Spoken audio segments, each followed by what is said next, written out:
July 1984, released Double Nickels on the Dime. You're one of the only people who's on two of the greatest double albums of all time because of your appearance on Providence off of Daydream Nation. That thing with Providence, that's me on his answer machine. I didn't go in the studio or anything. The way it was, they had no doorbell. So there was a payphone under their window, and you would call up. You hear me say, hey, it's Watt on the punk telephone.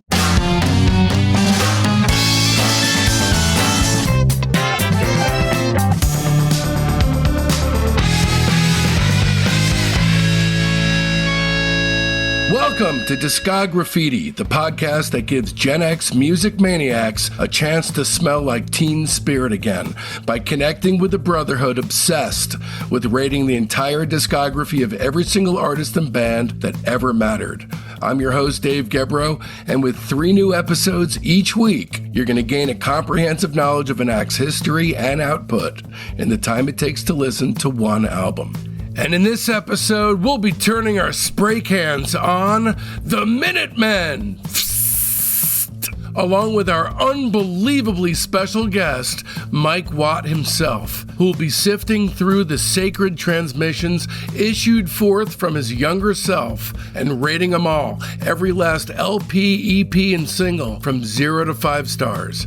This, then, is part 2 of our 3-part Watt Rates the Minutemen series, in which Watt reveals all the elements that came together to make their classic What Makes a Man Start Fires LP as crazily good as it is, the one single song from Double Nickels on the Dime, on which Watt played with a pick, and the full story behind one of music history's great rivalries, Minutemen and Husker Du. Coming up, we've got John Worster talking about his favorite live albums of all time, Mark Robinson from Unrest rating everything he's ever done, Robert Schneider from the Apples in Stereo rating everything he's ever done, and Will Hart from the Olivia Tremor Control rating everything they ever did. Oh, and Michelle Phillips rating everything she's ever done, alongside Mamas and Papas author Richard C. Campbell, who's written a brand new book about him getting kinda itchy. So don't miss out. Open up your listening app right now and subscribe. And for a significantly longer director's cut of this interview that's both ad-free and available a week ahead of time, along with the complete versions of all our shows, just go to patreon.com/discograffiti and subscribe. Even if you're not sure, just head on over there because it's finally completely free to become a basic member. We've got 100 episodes available exclusively on Patreon, and that number, as well as the Discograffiti Inner Circle, is growing exponentially by the day. That's patreon.com/discograffiti. And away we go then. Tonight's guest can say with the straightest of faces that he was a member of one of the greatest bands of all time. He can also say, if the urge strikes, that he appears on 2 of the greatest double albums of all time. Not many can lay claim to that. His manically melodic, fleet-handed bass runs are the thing of legend, and that legend began when the punk scene somehow midwifed the Minutemen in good old San Pedro, California in 1980. Throughout its existence, the band recorded 4 albums and 8 EPs, and he's also gifted us with 4 solo albums, 4 with former wife Kira Rosler as the duo Dose, another 3 as part of the punk jazz jam band Banyan with Jane's Addiction, Stephen Perkins, Wilco's Nels Klein, and the Beasties' Money Mark Nishida, not to mention killing it as the bassist for the Stooges in 2003. Baking loaves of Wonder Bread for nigh on 45 years so as to keep us mealy-mouthed superfans wondering and wondering with that uniquely ground-out blend of punk, funk, hard rock, calypso, hell, you name it, and he'll motherfucking train wreck it. Lads and ladies out there pounding the corn dog-littered pavement of downtown Pedro, it's one of the most preternaturally important people to ever breeze through the music game. The first person to talk in third person, Mike Watt. David, thank you for having me aboard. It's an amazing process watching you guys chronologically write these songs that are just trying to get up on their feet and walk around because you're kind of recreating your notion of music from the ground up. And then within a couple of years to see these incredibly complex... Kind of ground up, okay, because there's huge influences. One was another England band called Pop Group. Oh, yeah. This idea of putting Captain Beefheart with P-Funk was an incredible idea. That showed us you can do anything you fucking want. It's your band. Yeah, We Are All Prostitutes especially, I think, is a fantastic song. Yeah, well, Greg Ginn actually played us the first one. Why? They would play records at SST. I was there soldering. SST stands for Solid State Transmitter. Greg Ginn was way into ham radio. I think that's why he got way into touring, because he was talking to people in other towns. You got to realize the Hollywood punk bands, I think only the Dills had a van. They didn't tour. I guess the goal was to be king of Hollywood. I don't know. But Greg was like, no, you got to take this to other towns and stuff. And again, the open-mindedness of 70s punk. Anything went. Everything from Hamburger Lady from the Throbbing Gristle to, you know, God Save the Queen to Beat on the Brat. Yeah, but you're right. The orthodoxy of that movement. I mean, genre always has certain rules, but with some, you know, whether you're talking about film, music, doesn't matter. Some orthodox. Look, the first band that could sell out the Whiskey was the Screamers. They didn't even have a guitar. Right. You got to realize too, Dave, in them days, shit changed really quick. 1 year, 78 was not like 79. Right. Come the later 80s, things start plateauing out. Really plateaus out in the 90s. You know what always seemed like the central crux of the schism of the movement is Rocket from the Tombs splitting off into Pere Ubu and the Dead Boys. Because to me, the art damaged end of it and the straight up pogoing and gobbing, those are the two sides of punk, if you want to simplify it. Anyway, August 1981, the Joy EP. It was recorded in August, released in August, recorded and mixed in 5 hours. Another great release. Only 3 songs. This is your first release on New Alliance, which, again, another mind blower. You only had 1 EP. You already have a record company. Just to jump way, way ahead now. I mean, you've played in so many different outfits. Can you help but compare everything you've done to this vision of perfection that was actualized in the 1980s with your best friend? Or is it a separate thing? Yeah. No, of course. It all adds up. Today is always a sum of all the yesterdays. You're too full of yourself to say that has nothing to do with what went on before. Without D-Boom, without his mom put me on bass, jeez. Well, I mean, you know, my heart kind of breaks for you because you had, I mean, it was really the perfect situation, unrepeatable, and, you know, you can't manufacture something like what happened with you guys. No, but I also didn't know I was going to have the opportunity to help the Stooges for 126 months. 126 months. I got to go right to the source, not secondhand, not third hand. D-Boone, that would have flipped him out. He wouldn't have been able to believe that. I still can't. No, your whole career is an inarguable success. And I saw you guys on that tour, and it was incredible. You had something very special. And, you know, there's 2 sides to the story, which is not many people get to be in a situation like this where life is truly perfect. But if you have that taken away from you, it's hard to soldier on. The first time I had to deal with death was his ma dying when we graduated high school. We're 18 years old, and she was the pillar of that family. Yeah. And somehow we had to keep on keeping on. And little did I know that almost 10 years later, I would have to do the same thing with him. Right. Is his dad still around by chance? No. Okay. We lost him. Emphysema ended up getting him. But what helped him through that was the royalties from Corona. Spike Jones asked me to use that for his Jackass show, and all the money went to his father. So D-Boone got to help his pop without even being here. That's awesome. And to think from a polka as well. All right, so we both give the Joy EP 4 stars. We're on the same page there. All right, so moving on to the Punchline then. November 1981. It was recorded in July 81. Punchline's really important because that's like our first kind of album. Yeah, well, it's your first album. Even though it's only 15 minutes. What is it? Well, Group Sex by Circle Jerks is 15 minutes too. Yeah, it doesn't make it any less of a full album as far as I'm concerned. In those days, too, opening bands, remember, we don't get paid till our 35th gig. And it was at the Starwood. I remember $100 for opening for Black Flag. So you didn't get a lot of time, 15, 20 minutes. So it's kind of like a gig, like you going to see a Minutemen gig. Just like you said before, recorded during a late night session when studio time was the cheapest, recorded on previously used tape, which is, to me, the biggest mind blower of all. Here's how it worked. 30 ips, 2-inch tape. $150 for 15 minutes. If you bought it used, that means somebody already recorded on it and then erased it. $75. Yeah. In film, there's a similar kind of a thing called short ends, where you're buying the end of a roll that wasn't completely used. But you never know, because it's short ends, if it got flashed or if something is wrong with the film stock. With tape, maybe it's a little bit more of a reliable notion, but the fact that you're creating really a classic record on pre-used audio tape, it can't fail to bring a smile to my face every time I think of it. Like I said before, David, We Jam Econo was not a slogan. It was a way of us doing things. Hi, I'm Dave Gebrow.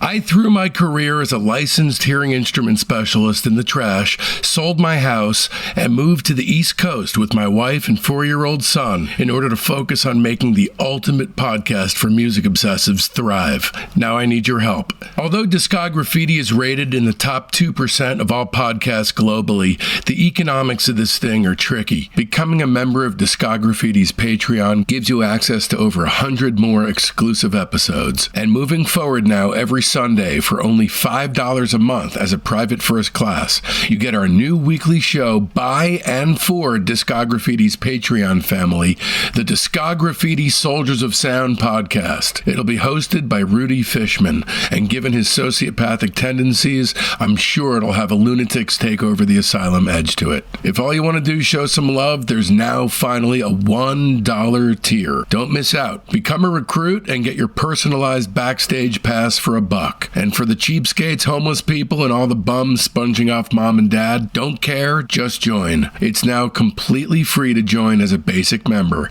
and it'll be the only place you'll be able to get our upcoming Lou Barlow, Corey Hansen, Mark Robinson comp, Metal Machine Muzak, as well as the triple album rock opera Elf Harmony I created with Joe Kennedy as the mentally regarded, and the ability to purchase one-off Patreon episodes. That's it. Back to the show. Now, you guys would only get better as time went on, but these songs are great. There's nothing on here that I don't think is amazing. Nothing. Do you have any particular ones that stand out to you? Any particular tracks? First one, Georgie wrote the words. Search. Love it.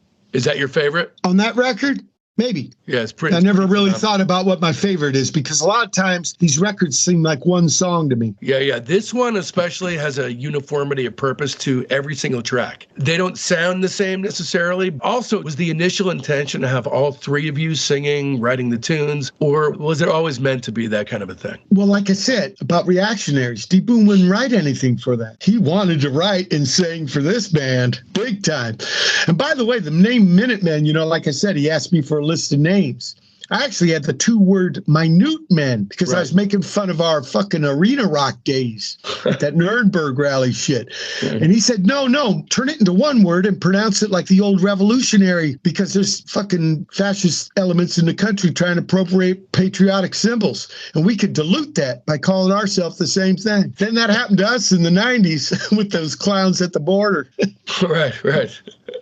Shows to go, you're right. Humans are an interesting species. Well, one thing that has been talked to death about you guys is Husker Du's and Arcade and Minutemen Double Nickels. But very infrequently, if ever, have I heard of anyone saying that the punchline is like Land Speed Record in terms of, the Beatles and the Rolling Stones went back and forth inspiring each other, right? So, do you know about Land Speed Record? Hell yeah. Do you know who put it out? It was me and D. Boon. NAR 007. Okay. It was recorded live at the 7th Street entry. Greg Ginn, Black Flag, just did some gigs with Husker, and Greg gives me a cassette. And he says, look, we can't put this out, but maybe you guys just started a label. Listen, me and D. Boon listened to it. We thought it was like real fast Blue Oyster Cult. In those days, it was the phone, right? So 8-hour talk with Bob Bold, 8-hour talk Grant Hart, 8-hour talk Greg Norton. And yeah, we put out Land Speed Record. We also put out the first 3 Descended albums. So I got to ask you then, is this the back and forth inspirational tennis volley? Does it begin here? Was Land Speed Record like,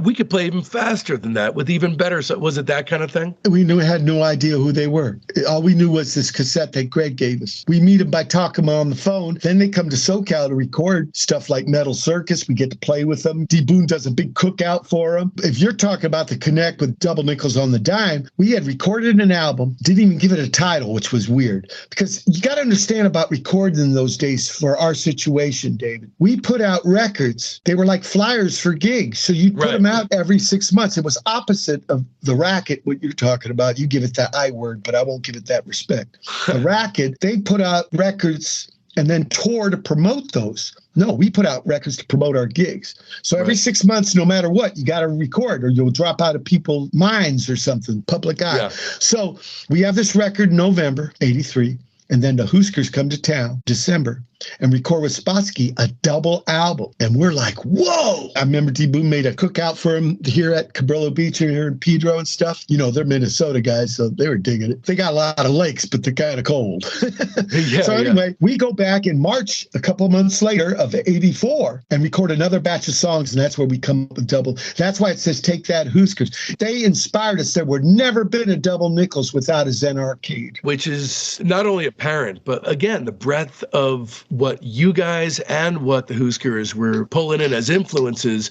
you know, with that 8 Miles High single in 84. I mean, that spoke to me because I am not just interested in punk rock. I like the fullness of the entire musical experience. And I saw that reflected back in what you guys, the Huskers and Sonic Youth were listening to. Get this about 8 Miles High. I've read stuff about those guys like David Crosby and stuff. They say that guitar solo is inspired by John Coltrane. Mm-hmm. See how music works? Right. It all feeds John Coltrane said music is a big reservoir. We're all drinking from it. I guess we're all pissing in it too. So I agree with you. Your debut record is 5 stars. We both are on the same page there. Summer 82, the Bean Spill EP.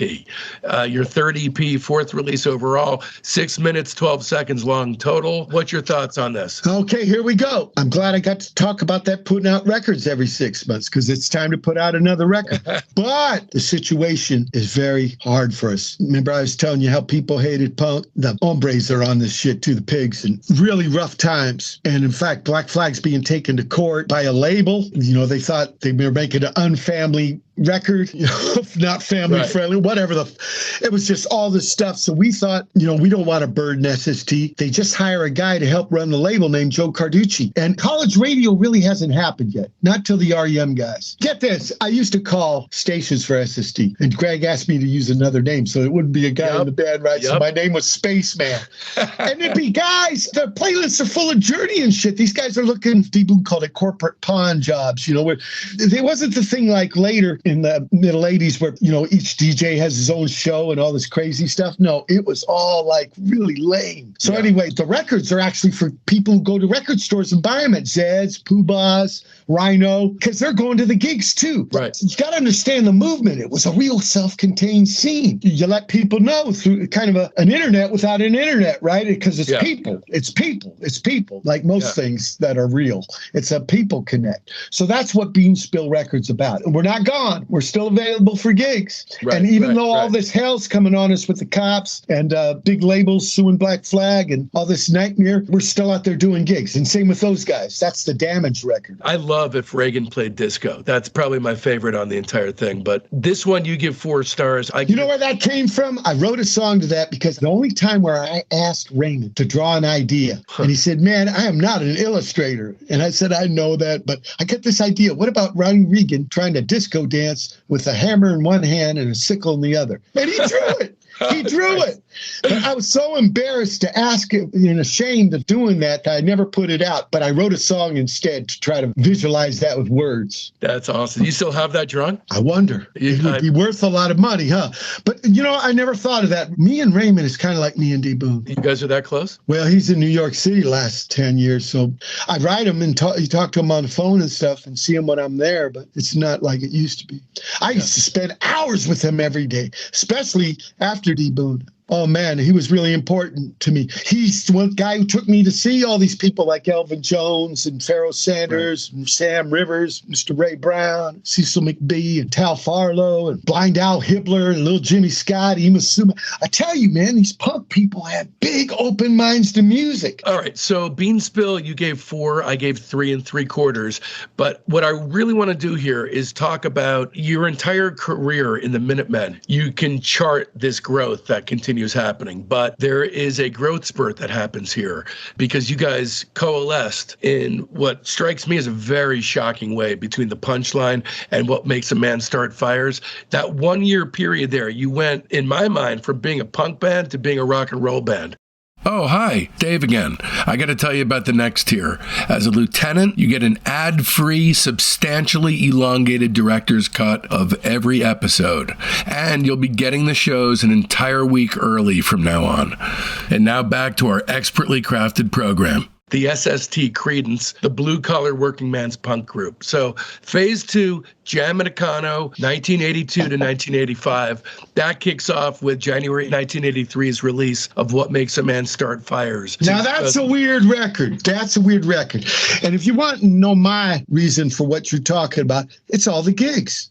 The gigs made the Minutemen what they were. When it comes to what makes a man start fire, remember I said a little earlier about me and D. Boone having to live at my ma. That's why I was having knees. I was born with bad knees. So I had to have surgeries. They were so bad by this time, I had to have something done. So one at a time, I'm at home a lot. It was 9 months of fucking leg because it would go down to the bone when they did the surgery and I'd have to build everything back up. So I'm at home. So that record is the only Minuteman record where I wrote all the music. I didn't write the drum fills. I didn't write the guitar solos, and I only wrote half the words. But I wrote all the verses, bridges, intros, outros. That stuff's mine. Yeah. That's what makes it different. I know this is a unique one in your canon. And to be honest with you, I assumed because D is this mythic figure, because he passed away, unfortunately, that he was responsible for all of or most of what is on this record. And I find to my shock that a lot of this stuff is you. And this is just one after the other.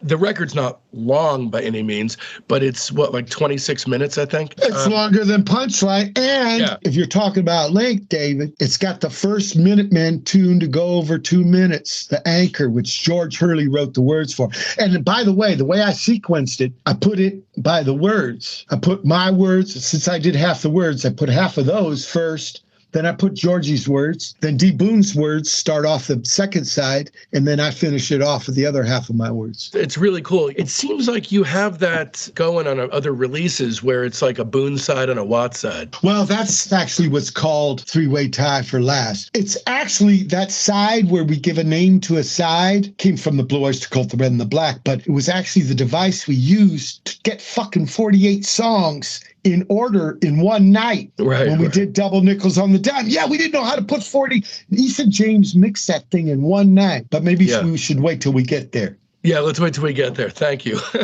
So we got to talk about the songs here, because now the songs are starting to push to the forefront. There's one song from Beanspill. There's another version of Split Red. 99 is one of my favorite songs you guys ever did. That's Georgie lyrics. Seller Be Sold, D. Boone lyrics. And that is where I get the notion, where that song's important to what, music-wise, I got to stop playing with a pick. I'm playing like rhythm guitar. Right. So that makes my idea, because I played with fingers before the movement, but I wasn't fast enough. But by this time, I'm fast enough. We've done a lot of gigs, and I'm saying, man, I ain't playing bass anymore. I'm playing rhythm guitar, which is okay for that tune. So by the time Double Nickels comes out, there's only one song on that record with a pick. Which one is that? Not Shit from an Old Notepad, but we'll wait till we get to that record. Yeah. There's one record in between, Buzzer Hal. That's still done with a pick. This is a masterpiece. You might blanch at words like that. We did it with Spotsky in 3 days. Really quick. I can't even remember the name in the Hollywood Studio B. It was like the B room, right? Again, Econo, use tape late at night, off hours in the B studio where you mix commercials and jingles, right?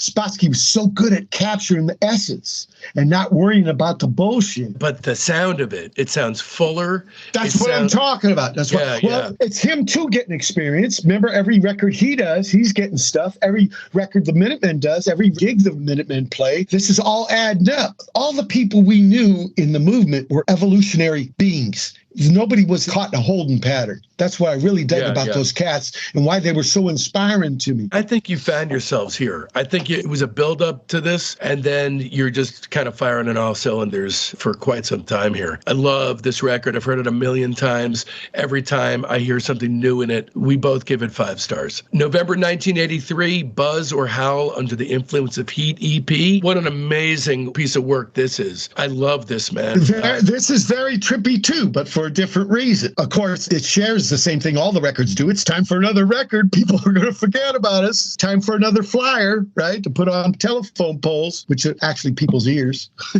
But anyway, we want to try another producer. This cat says to us, I want to put out a compilation, Radio Tokyo tapes. If you give me a song for free, I'll record one of your songs for free. Now, he don't really know us that well. So what we do is we take 3 of our songs and put it together. He thinks it's one song. That's the A-side of Buzz or How. So it's for free, the A-side. The B-side, like I said, Spassky did that live to 2-track. So it's kind of a bridge between the old days. Talk about transition record. That one kind of is. It's the last one I play with a pick. B-side is live to 2-track. That only costs $50. That whole record costs $50. $50. Yeah, that's crazy. Now, the artwork was going to be these tree frogs from Central America, color. But then we found out this color separations were $1,000. Yeah. It's like, no way. You could do the one color, just black and white, or one color, no separations, for $27. So I get Joe Biza to draw that cover. Joe Biza is a guitar man for Saccharine Trust. He does that cover in one night with a pen and ink. So a song like Cut, entirely written by you. I'll tell you about Cut. Now, at that time when we made that record, us and Black Flag are practicing in the same place, a former dentist office in Old Town Torrance. That got raided the police. I got arrested. That's a nightmare thing, but luckily the judge threw it out and stuff like that. But anyway, we're practicing with them. A lot of these guys, they didn't learn by copying records, right? So they're finding out about stuff as they learn how to play. Correct. And so stuff like Ronnie James Dio.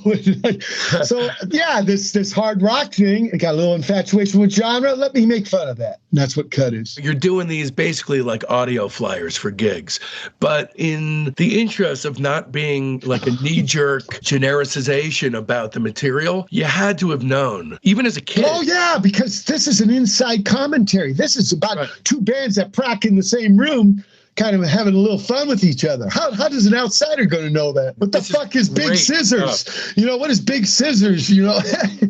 Actually, that's slang now. That's slang now. It's like when you want to get rid of something, when something's over, you say scissors. But you had to have known, holy shit, I'm really starting to create great work here. Even though you're humble and self-effacing, you had to know I'm really growing now, right? I mean, that had to have struck you. When you become a major, you get yet another show on Wednesday. Either Discograffiti's The Top 10, our Buried Treasure show, Rock Cousteau, our Slag Off show, Queasy Listening, or exclusive limited series like The Private Press with Paul Major. And if you've got no financial worries to speak of, keep in mind that some of the higher Patreon tiers allow you to actually advertise on the show, choose the bands we cover, or even some of the guests we get. For the price of a cup of coffee a week, you can ensure my family's fed, build a music library that'll be the envy of your block, and connect to a thriving community of music maniacs all at the same time.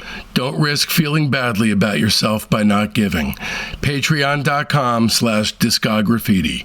Once again, that's Patreon.com/Discograffiti. You know what? We thought it was so bitching that we were getting to do gigs and make records. We didn't really think beyond that. Yeah. We really didn't. We thought more about the guys with you in the movement. It was such a polarized scene. There was so much hate for our thing. I'm not just talking Minutemen. I'm talking about the movement. It was really tiny. I remember there was a group, Chuck Dukowski on Tom Snyder's show, debated some lady who had a group called Parents of Punkers.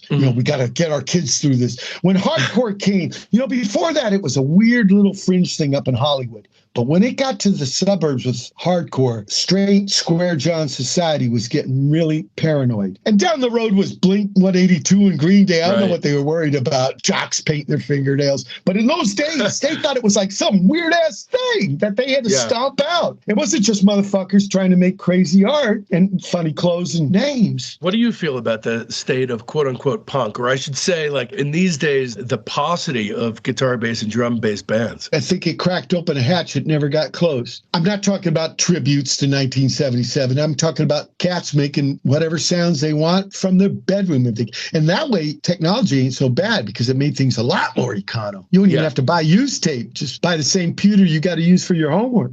Well, I would say Buzz or Howl. You give it 5 stars. I give it 4 3/4. The only thing is Dreams Are Free, Motherfucker, and Toe Jam, to me, are not as classic as Little Man. No, that stuff, those were not songs. That stuff Spotsky just took out as like kind of a little artifact of the session. That's all. It's a memento, right? The other 6, though, felt like a gringo. Classic. The product, first time Minutemen record with a trumpet. Little Man with a gun in his hand. Later on, we'd get to jam this with the bassist Charlie Hayden. And then the other side, self-reference, cut, and dream told by Moto. There's no filler. No, there's no filler at all. At all. You know, maybe Spotsky's little mementos, but they're really brief. No, it's a great piece of work. It's one of my favorites that you guys have done. And then in early 84, the Politics of Time compilation came out. And by the way, I can't even tell you how many times I've completed a mix side using Ack.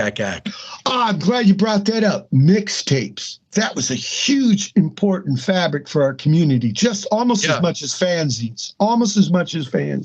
Yeah, you've been on many a mixtape for me. But Politics of Time, the compilation, I'm assuming that without those first 7 songs, which were recorded in November 81 at Casbah Studio. Again, that's leftover stuff from Beanspill, the Mike Patton experiences, okay? But it was 6 months. You got to put out a record, okay? So you use what you use. Stuff. It's not like kind of planned to be. You know, sukiyaki, right? It's not really a recipe. It's whatever you got in the cupboard. Yeah. That's what it was. That's what was in the cupboard. This cat's from England, because first time we get to play in England, Black Flag brings us there, early 83. I guess the Royal Mail, or maybe it was our mail, but they x-rayed the cassette, so there was hardly any sound. There's a version of Fanatics there. You can't even hear it. It's a cool release. It's not as essential as your actual studio releases. You give it 4 stars. I'll give it 3.5. And then we move on to what I think is an important release just for the songs chosen, April 1984's Torspiel EP. So 4 songs, all covers. That's for Bob Moe. He's got a label called Reflex at the time. And so from our first big tour by ourselves, not with Black Flag, it was for Double Nickels on the Dime, summer of 84. The last gig, Chuck Dukowski booked that tour, and he made a deal with the cat. Look, they don't have to get paid, but there's going to be a live broadcast, so give them the tape. So we did. Bob Moe wanted to put us out since we put out Land Speed Record. See, it's a payback, right? Yeah. What comes around goes around. So we gave him those 4 songs. Some motherfucker went and bootlegged that live thing and said he was thanked as a roadie. And Joe Carducci went and bought all those bootlegs from him. It's called Wait a Minute Man or something like that. It's this terrible bootleg. That was the reason why the triple album at the end was going to be half live. We thought the best way to fight a bootleg was have a better recorded live record. And D. Booth thought even better than that, and to like get some of our kind of inclusiveness politic thing, let them pick the songs. So that's why the ballot result. But then, you know, he got killed. These particular tracks on this release, on Torspiel, that was you guys choosing them, right? I gave them to Bob Moe, 4 songs, yeah. All 4 of them are copy songs. One's Meat Puppet, one's Van Halen, one is Blue Oyster Cult, and one is Creedence. Just for the song choices alone, because the punk orthodoxy at that point was just, it was so strict that it was a revolutionary thing just for you guys to choose these songs, in my opinion.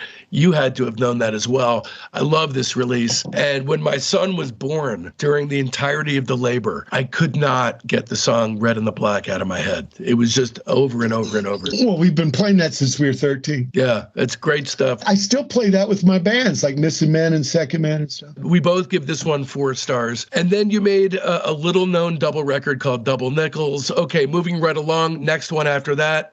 Just kidding. Not skipping this. July 1984, released Double Nickels on the Dime. You're one of the only people that is in existence who's on 2 of the greatest double albums of all time because of your appearance on Providence off of Daydream Nation. That thing with Providence sets me on his answer machine. I didn't go in the studio or anything. I know, but it just so happened he put you on another of one of the greatest double albums. Well, the way it was, they had no doorbell. So there was a payphone under their window, and you would call up. You hear me say, hey, it's Watt on the punk telephone. And they put the keys in a sock and throw it down from the 5th floor so you could open the hatch and get up to their pad. Some of this stuff has been talked to death, and I don't want to steamroll over all that stuff because it's so available. But a few of the things that I want to talk about. Number one, there's so many genres of music on this. Even if you come at it as a punk album, there's country, there's funk, there's Spanish guitar instrumental, spoken word, jazz. It spans the gamut of music history. agree. And then for sequencing, Pink Floyd's Uma Guma was really the way forward, right? Well, a couple things.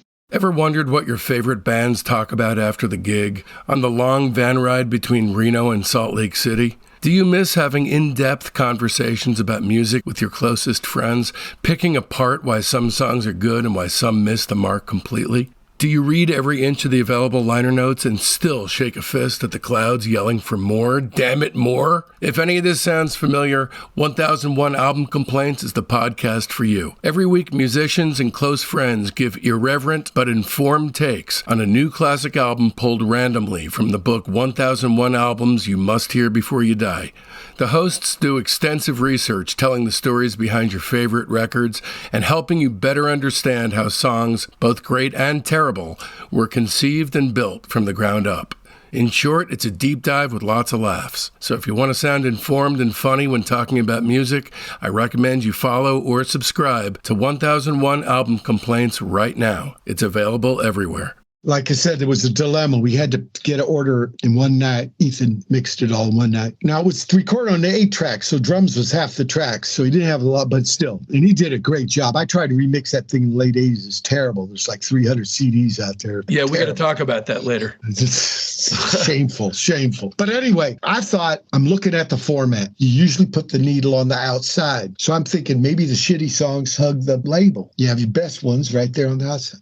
So what if I gave each guy a side, and then we draw straws to see who goes first, and then pick them one at a time? That way, all the best songs will be on the outside. Whatever's left over will go on the fourth side. So Georgie won. Now, the Ummagumma thing comes, one of their albums was live, but the other album had 1/4 going to each member, like their solo quarter. So we didn't do a whole quarter. We just did a tune each. By the way, not nearly as good as your effort. Ummagumma has great stuff on it, but it's so bloated. D-Boon did Cohesion. Georgie did You Need the Glory, where he whistles and plays oil cans. And I did Take 5D, where I read a landlady's note. Yeah.